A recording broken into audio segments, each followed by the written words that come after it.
আলামিনে এই সমস্ত তালিবুল ইলম হলরে সত্যিকারের নাইবে নবী ওয়ারাসাতুল আম্বিয়া হিসাবে আল্লাহ কবুল করুক আমিন।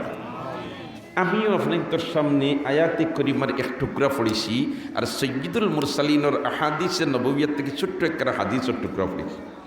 এই আয়াতে করিমও আমি পড়েছি অন্য এক তালবায় বক্তব্য দিবার সময় ও আয়াত পড়েছি, আবার যে হাদিসটা ও তালবায় পড়েছেন আমিও ও হাদিসটা পড়ছি। আসলে সত্যিকারের আল্লাহরে ডরাইন যারা এরা ওইলা উলামায়ে কেরাম, এরা খারা মাত্র না, এরা খারা উলামায়ে কেরাম। এরার কাছে ইলম যেখনাইন ইকনাইন ইলমুল ওয়াহি, ইকনাইন দুনিয়া তো লগে থাকে কবরের জিন্দগি তো লগে থাকে। জোরে হোক সুবহানাল্লাহ। কারণ এরার ইলম যেখনাইন ইকনাইন খোদা প্রদত্ত, এরার ইলম যেখনাইন না গীতা খোদা প্রদত্ত।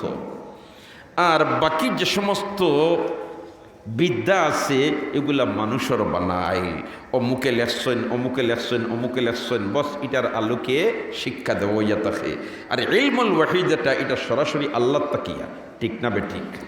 দুস্থ হল আর বুজুর্গ হল বাচ্চিন্তর এই সমস্ত দেখি আমার খুশি লাগছে। আল্লাহ রাব্বুল আলামিনে এই সমস্ত বাচ্চান্তরের দিনের দাঁড়িয়ার খাদিম হিসাবে কবুল করুক আমিন।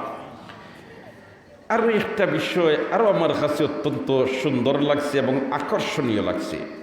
এই যে মাদ্রাসার কর্ণধার, মাদ্রাসার মহাপরিচালক হজরত মুহতামিম সাহেব দামাত বারাকাতুহু বাচ্চান্তর মেধা বিকাশের লাগে কি পর্যন্ত মেহনত কররা, তার জ্বলন্ত উদাহরণ কিছু সময়ের ভিতরে তাই যে 3টা বইয়ের মূলক উন্মোচন করবা।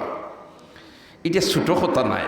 একটা মাদ্রাসা দৌড়ায় হাদিসের মাদ্রাসা নাই, টাইটেল মাদ্রাসা নাই, কিন্তু 1 বছরের ভিতরে তা 3টা বই জাতির সামনে তুলিয়া ধরলিতে পারে।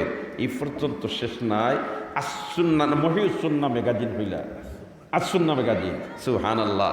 এও দেখো এটার মাধ্যমেও ছাত্র যারা আছেন এরার মেধার বিকাশ ঘটবো, এরার মেধার বিকাশ ঘটবো। এরা তখন কলম দিয়া লেখালেখি করতে পারবো, এরা তখন কলম দিয়া মনের ভাবরে প্রকাশ করতে পারবো, যেটার থেকে মানুষেও ফায়দা হইবা।